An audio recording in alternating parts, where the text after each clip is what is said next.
നിക്കടി അവിടെ. എങ്ങോട്ട് പോന്നു? എങ്ങോട്ടും പോകുന്നില്ല, ഇങ്ങോട്ട് തന്നെ വന്ന്. എന്തിനാ ഇപ്പൊ ഇങ്ങോട്ട് എഴുന്നള്ളിയത്? അപ്പോഴിനെ കാണ്. എന്തിനാ എന്നെ കാണുന്നത്? അതപ്പോഴിനെ അറിയത്തില്ലേ? എന്നിട്ടാണോ സുമതി കുഞ്ഞമ്മയുടെ മോൻ അശോക മേനവന് മാറ്റി നിനക്കൊരു ഇത്? കബഡി മത്സരത്തിൽ അവൻ എങ്ങനെയോ ജയിച്ചെന്ന് കണ്ടപ്പോ നീ ഇവിടെ കിടന്ന് ഉറഞ്ഞു തുള്ളുന്നുണ്ടല്ലോ. ജയിക്കുന്നവരാരായാലും ഒരു അഭിനന്ദിക്കുന്നതിൽ എന്താ തെറ്റ്?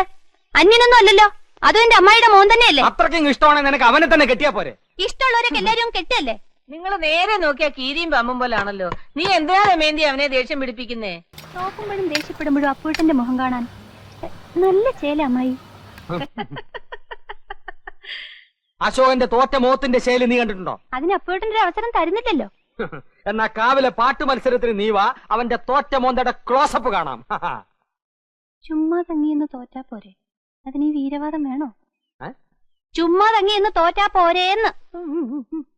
നീ അവനെ അങ്ങനെ അങ്ങ് മോശക്കാരനാക്കാൻ പറ്റും വേണ്ട. മനസ്സിലെത്തി പാടാമെങ്കിൽ പുഷ്പം പോലെ ജയിക്കാവുന്നതേ ഉള്ളൂ, അല്ലേ മോനെ?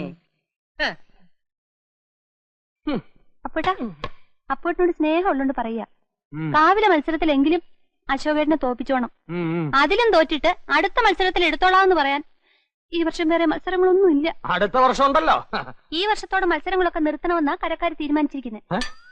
എന്റെ ദൈവങ്ങളെ, മത്സരങ്ങൾ നിർത്തിയോ?